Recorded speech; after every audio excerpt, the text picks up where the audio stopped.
In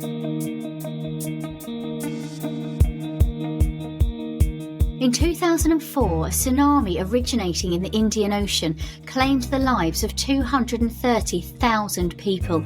It was one of the deadliest disasters of our time and created a force so great it quite literally changed the rotation of our planet. I'm journalist Angela Walker, and in this podcast I talk to inspirational people and discuss underreported issues. My guest today is a woman who almost died in that disaster and whose life completely changed course as a result of it. My guest today is Ani Naqvi. Ani, thank you so much for joining us and sharing your incredible story. Can you take us back to what your life was like in 2004 before the tsunami hit? Yes, absolutely. And hi, Angela, as well. So in 2004, before the tsunami hit, I was just turned sort of 30 something, young, and I was kind of a little bit lost in my life. I was sort of struggling to find meaning in life. I had kind of, I'd achieved my kind of childhood goals that I had already of being a journalist at the BBC. And then I'd already left there as well. And I was kind of suffering from depression on and off, I would say, and just a sense of a feeling of a malaise of just kind of feeling like, well, I've done the degree, I've done I've gotten the job, I've bought the house, I've gotten the financial independence, all the things that people tell you are going to make you happy, all the outside trappings of success. And yet I wasn't feeling, fulfilled. I wasn't feeling happy. I wasn't feeling content. And I was like, this can't be it, just go to college, get a degree, get a full-time job, do the 9 to 5, get married, have a couple of kids, and then, and then die. And that sense of existential crisis of, is that all there is to life, was really something that was kind of playing on my mind a lot in those sort of formative years in my early 30s. I think the 20s, you're kind of just finding your place, aren't you? And having fun and all that kind of thing. And then you kind of get to a late 20s and early 30s, and then you're really starting to question what life is really about and everything. And I think that that's why people have midlife crises, because they maybe don't resolve those questions at that age. And so they get to later in life, in their 40s or their 50s, and then they're kind of like confronting those same existential questions of, is this all there is to life, So I was having my existential crisis and feeling a bit depressed and things like that back in 2004. And so you headed off to Sri Lanka. Was that going to visit a friend on holiday? Tell us about that trip. Yes, so absolutely. My best friend had emigrated out to Sri Lanka. She's British, but she was half Sri Lankan. So she had gone out the year before, and I'd actually gone out with her to find this place that she had bought. So she'd bought a guest house on the east coast of Sri Lanka. I'd also bought some land on the south coast of Sri Lanka. So I was going to Sri Lanka to spend time with my best friend at her new hotel that she had on the east coast on the beach. I was young, free and single at the time, so it was a no-brainer for me to go and visit my best friend on a beautiful paradise island. And also I was planning on seeing some architects after the Christmas break in Sri Lanka to start talking about how I was going to develop my land as well. So it was a twofold reason that I was going, but most of all it was a holiday. And so how long had you been out there visiting your friend when the tsunami hit? So I arrived in Sri Lanka around the 22nd or the 23rd of December and made my way over to Aragon Bay, which is the place where I was spending Christmas on the east coast, by the 23rd, I would say. And obviously the tsunami hit on Boxing Day, which is the 26th of December. Wow. So you've just been out there for a couple of days, you're seeing your friend, you're looking forward to spending some time together. And was there any warning? Was there any point where you knew that this kind of disaster was coming, that was going to be some bad weather? What was the kind of atmosphere? Did you know anything was coming your way? Absolutely not. It was a beautiful paradise kind of island, sort of, up until then, it was a beautiful paradise island sort of holiday. The weather was great, even though it's supposed to be monsoon in that part of the island. It wasn't monsoon. The days were dry, bright sunshine, 30 degrees, blue seas. It was gorgeous. It was just, a beautiful paradise island beach holiday. And, I remember on Christmas Eve, I was helping put the decorations up in the hotel, putting all the tinsel up and everything. We were very excited. This was her first year of being open for Christmas. And I was very happy to be there with her and to help her get set up and everything. The hotel was full as well. So, she was completely full with guests. And yeah, it was just really fun. We were on Christmas Eve and Christmas Day. We were just having a really lovely time. Her partner was a guitar player, so we were all sitting around, on the beach, kind of, jamming and just having a lovely time. There was absolutely no clue of what was about to happen. Gosh, it just sounds like there you are on this holiday paradise island, and then it's almost like something out of the movies, isn't it? Then disaster strikes. What happened at the moment the tsunami hit? Was there any build up in the minutes before, or talk us through what happened? So there was, of course, build up in the moments before. However, I was not aware of any of that because I was asleep in my hut still. It hit quite early in the morning, about between 8 and 9 in the morning. It's the day after Christmas. So I was, a little bit worse for wear, stayed up late, so, wasn't expecting to get up early on Boxing Day morning. My friend told me, because she was in the restaurant at the time that it was happening. So she told me that one of the guests, who was also another journalist, had turned around to her and said, "Is that normal, Sri?" And she'd looked out to the ocean, and basically the water was kind of all bunching up, basically, kind of coming up. But you couldn't quite see it was a tsunami just yet. But he obviously clocked that it was a tsunami, because she said, "No, that's not normal." He was a journalist, and so he had prior knowledge that this looked like a tsunami, and so he actually, I think, started to say tsunami, and Wow. and that's when they all started to move around. Now, for me, the experience was very different. So what happened for me is, first of all, in between my sort of sleep, I heard this kind of ruckus going on outside, and that guy shouting, basically. And I was thinking, why is he shouting? It's like Christmas.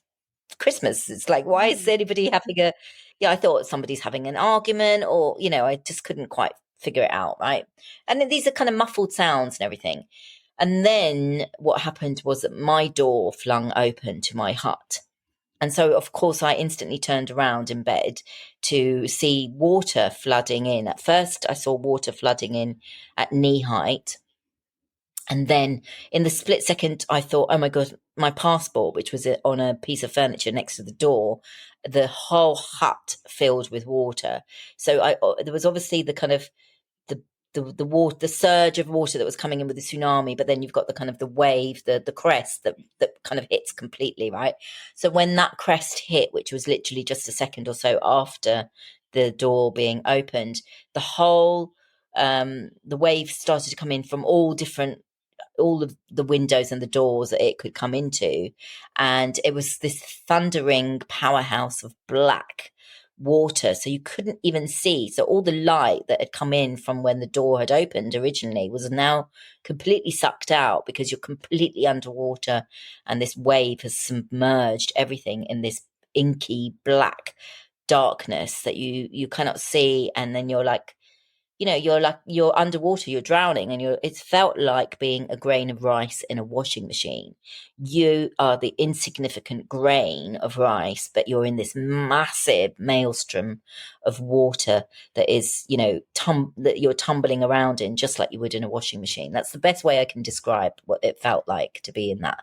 Sounds tsunami. absolutely terrifying. And we know now that those waves were traveling at like 500 miles per hour across the Indian Ocean at the speed of a jet plane. So here you are, you're in your cabin, the water's come in, you're being swept around in this dark, inky water, as you said. What were you thinking? What was going through your head? Panic mostly, and also the thought that I was going to die. You know, that was the first time I thought I was going to die. You know, my life flashed before my eyes, and it was funny because all of the things that I talked about that I had already achieved in my life, all the success and the financial success, all that kind of thing, none of that mattered in those moments. The only thing that I was thinking was, I can't believe I'm going to die and I haven't truly lived.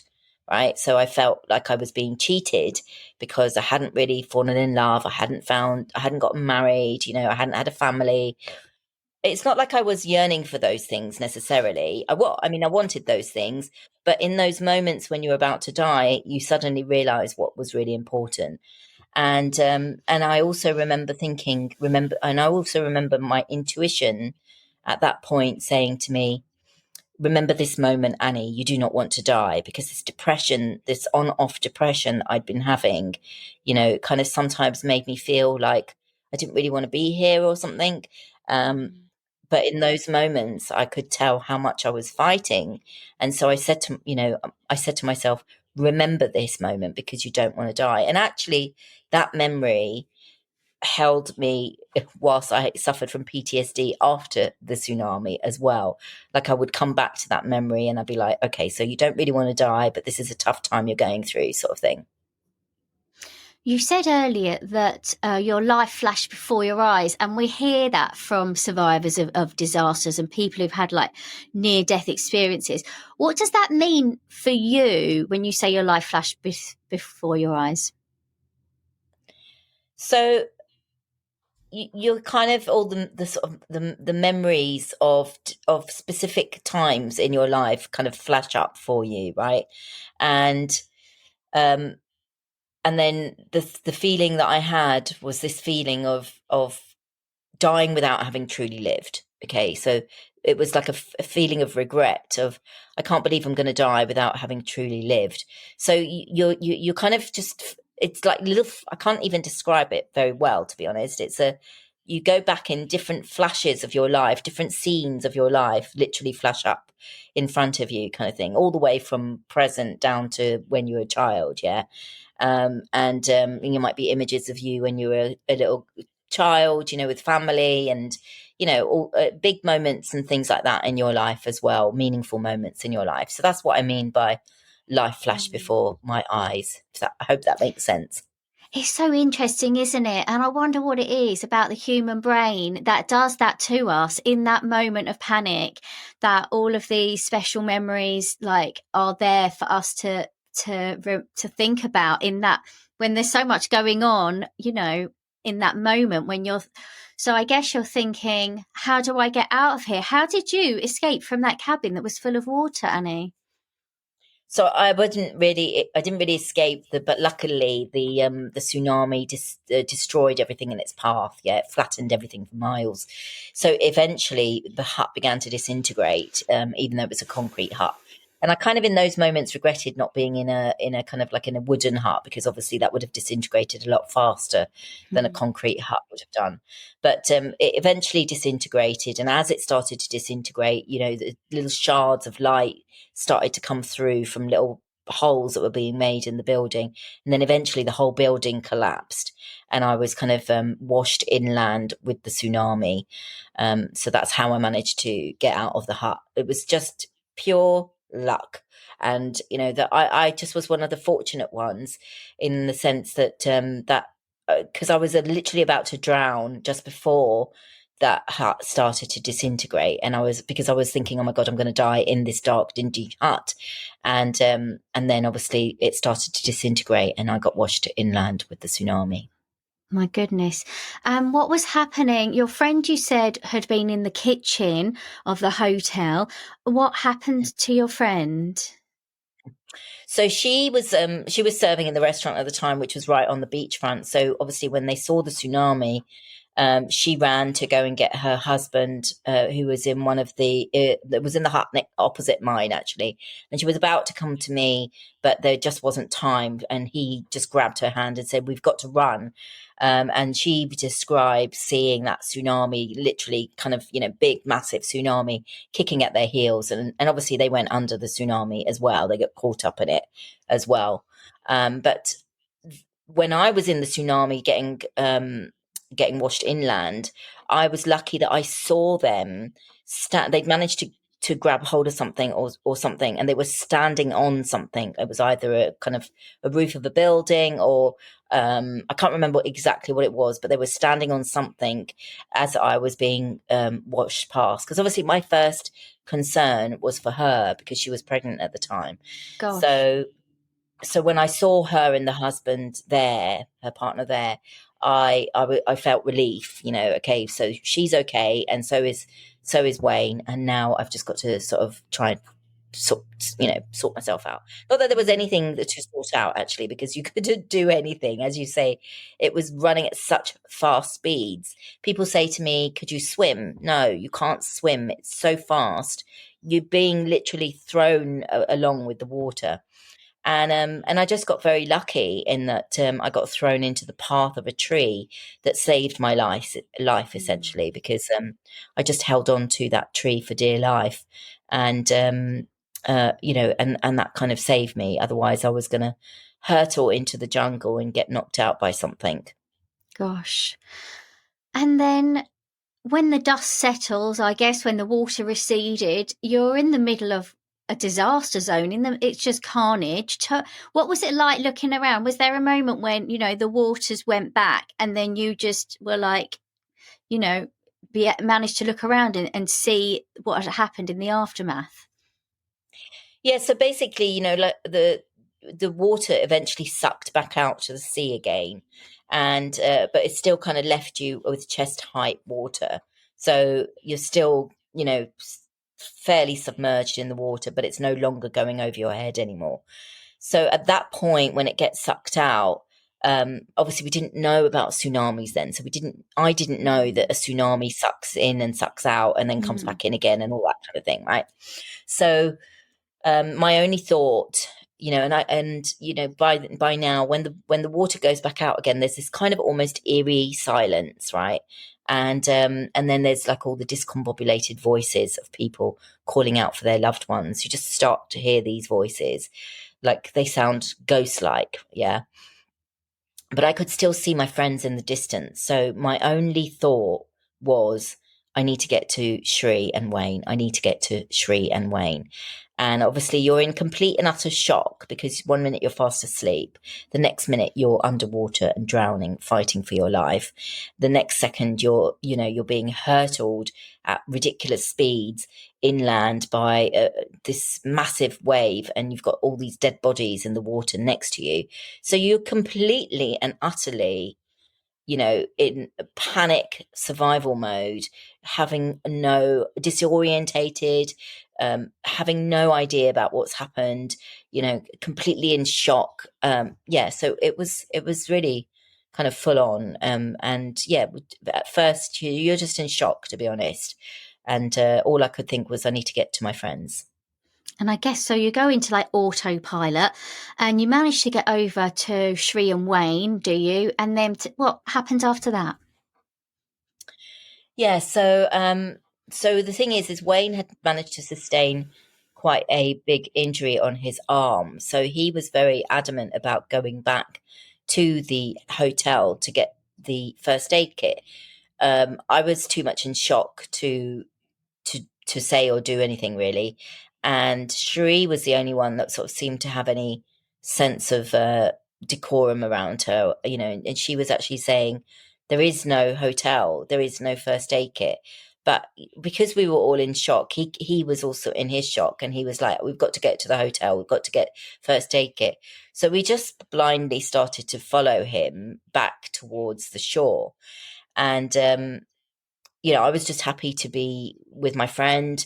He was like a 6'5" guy, right? So I don't know, you just have this feeling where he knows what he's talking about. He's big and, he's a man, he's Taking strong. control.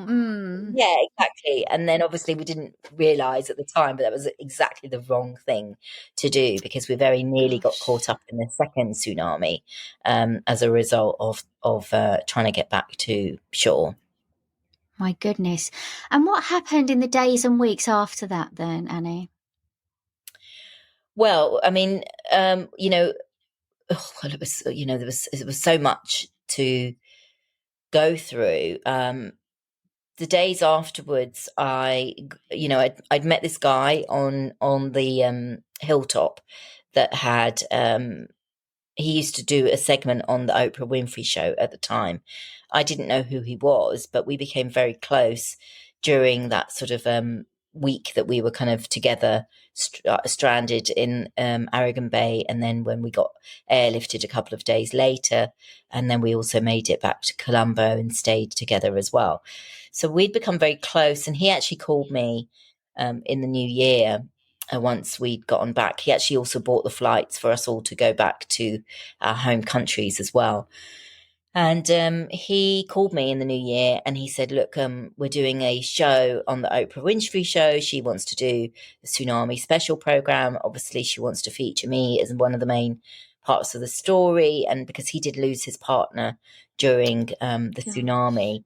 And he said, I really want you to come on the show and tell your part of the story, because I ended up organising the relief effort by remembering the number of the BBC switchboard from working there 5 years before. And that's how we managed to get airlifted the following day.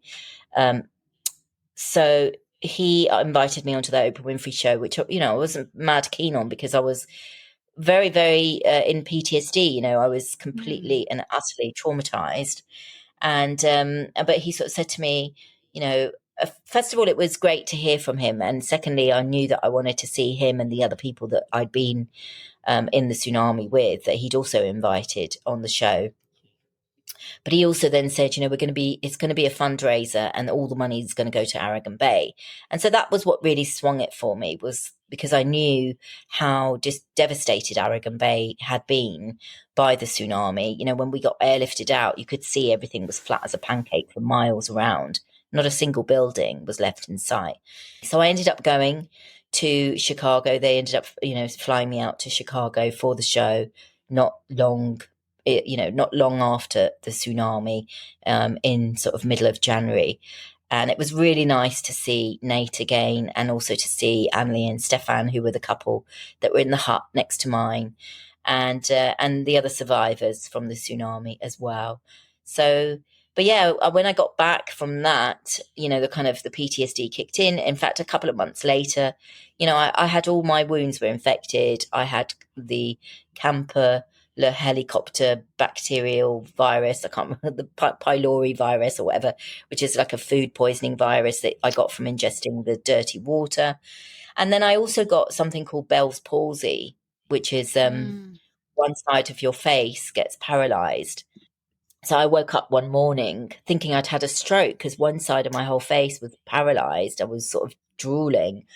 And this was also as a result of the stress of the tsunami as well. So it took some time to get myself back together again. I ended up having to leave work at the time because I just couldn't focus on anything. It just seemed so pointless after being in a tsunami, being a program manager. It felt really pointless. Like, what's the point of doing these spreadsheets and these project reviews and this and that? It felt so meaningless after you've had this massive, kind of like near-death experience, essentially. And I was lucky because I did get some really great kind of psychotherapy counselling from one of the sort of psychotherapists that he specialised in doing natural disasters and working with people that had been in natural disasters. He also specialised in working with prisoners that had been released out of Guantanamo Bay. So he was very good at what he did. And my flatmate at the time, she organised for me to see him and get some psychological therapy and stuff to deal with the after effects of the tsunami. But it did last for some time, and I couldn't really properly function, I would say. I mean, I didn't get a job for sort of 9 months after. I got a job in like September, October that year, because it took me that long to sort of to get myself back together again, really. It just shows, doesn't it, that, your life can change in an instant. And, 1 minute you're out having a holiday with with your best friend on a paradise island. The next minute, you've survived this huge disaster. And then you're back home in London. And I mean, it triggered in you PTSD, you said. Like, what was you've got your Bell's palsy, you're feeling depressed. Was there a moment where you kind of came out of that and you realized, I'm okay, I'm going to be okay now? Do you remember? Or was it a very gradual transition? How was your recovery?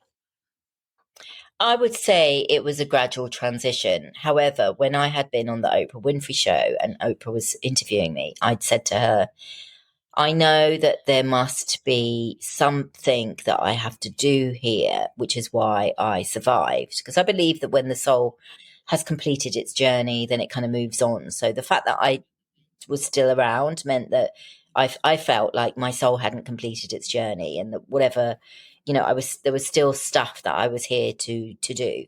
And so I sort of made this pledge and said, we owe it to the people that didn't make it to make the most of our lives and make our lives mean something. Because the survivor guilt of surviving something where almost 250,000 people have died, but you have not, is something that you cannot describe to people. There's a huge sense of responsibility and a weight and a guilt that you have about how you survived when you know people that were ripped apart, families ripped apart, partners lost partners. I felt like I was undeserving of that second chance in some respects because, I was like, I'm single. I don't have a family. I don't have kids that I'm leaving behind. Like, I didn't feel like I deserved to have been saved, right? Obviously, I changed that's I don't believe that anymore. But at that time, that's how I felt. But that survivor guilt actually was the thing that kind of propelled me, because it gave me this sense of this kind of mission, this sense of needing to find this purpose that I was looking for, and this sort of desire to make my life, mean and something and count for something in honor of the people that had died. Yeah. So I wanted to sort of honor their memory by kind of making the most of my life. So I did end up working for an NGO in Iraq during the war a couple of years later. And I also worked for the UK's largest charity as their head of projects when I came back from my stint in Iraq. But I figured out that those weren't the things that are on my path either. But it channeled me to look in that direction. So it really changed the whole course of your life, actually, didn't it? So after you'd done your work with the NGOs and you thought, this isn't quite what I should be doing, what path did you take then, Annie? Well, you know what? It wasn't really a path that I took. It was, it was an external, it was a sort of a situation that happened to me. So I got my own cancer diagnosis, essentially. And I sort of spent, the next sort of 3 to 5 years on really kind of healing everything from a mind, body, spirit kind of perspective. I didn't want to do chemo, so I did a lot of holistic therapies and then trained and qualified in those holistic therapies, not with a view to being a therapist at that point, though, just to heal myself. And then my purpose kind of found me, I suppose. So I did heal myself of stage 4 cancer without doing chemo. And in the process of that journey, I'd gotten qualifications as a yoga teacher, yoga therapist, meditation and mindfulness instructor, NLP, Ayurveda, acupuncture, Reiki, lots of things, and hypnotherapy. And what happened was that people, and I hadn't gone back to work at this point either. So people had sort of started to gravitate to me, people that knew me in my network and stuff, and just asking me for support and advice with the things that were going on in their life, because they knew that I'd healed of stage 4 without doing chemo. And I just started to support them with all the kind of the knowledge that I had gained through Ayurveda and yoga, meditation, all these modalities. And actually, it was one of those people that I was talking to that I said, have you spoken to your therapist about this? And she said to me, to be honest, the conversations I've been having with you have been much more helpful than my therapist. And that's when I had my light bulb moment of course, you've survived a tsunami, you've survived cancer, you've survived 3 recurrences and a stage 4 diagnosis, and you've come out the other end with all of this knowledge, wisdom, tools, techniques. So it makes sense that you're there to help other people and with their challenges, and, help them to overcome their challenges so they can live their best lives. So yeah, that's how it found me. And I definitely know that is the right path, and that is my purpose, because I feel completely different when I'm doing that work than I've ever felt in my life before. I have a mission to transform the lives of over 250,000 people. That's in honor of the same number of people that died in the tsunami. I've written a book about my experiences. I have, I do a lot of corporate mental fitness training, as well as group coaching and one-to-one coaching. I also do public speaking, talking about my story and the lessons that I learned from that. I very much believe that life is happening for you and through you rather than to you, and that your soul is choosing your journey. And I believe that my soul chose an exceptionally challenging journey. It took me 15 years from the tsunami to really work out how to do that. Yeah. And so these things aren't an overnight success. They take time, and you have to work hard at these things. But the thing is the harder your life, I believe that you should think of yourself as blessed, because your soul has decided that you're strong enough to be able to handle those things. What doesn't kill you makes you stronger. And I get that it's difficult for a lot of people. It was difficult for me. I suffered from depression because of these circumstances in my own life for many, many years. So I definitely have walked that path and have felt all of those things. I've been very victimized by all the experiences of my life, but I don't feel like that anymore, because I've now managed to transform them and, heal from them. And, I use those as my superpowers to help other people. Well, it's been really fascinating to hear from you, Ani. Where can people find out more about you and your experiences? Yeah, so come and find me on my socials. You can find me on Instagram, LinkedIn and Facebook. My name is Ani.Naqvi or Ani Naqvi in all of those social media handles. And also come and check out my website, ultimateresultsgroup.com. And, if you want to book a call with me and to talk about how I can help you through whatever's going on with your life, then that's where you'll be able to find me. DM me or book a call through the website. Thank you so much. Thank you. Thank you. Thank you for listening to Angela Walker in Conversation. I hope you've enjoyed this podcast. If you have, please take a moment to share it right now so other people can enjoy it too. And why not rate and review it as well? And if you'd like to see more of these podcasts, please visit my website, angelawalkerreports.com, or check out my YouTube channel, Angela Walker in Conversation. Until next time, goodbye.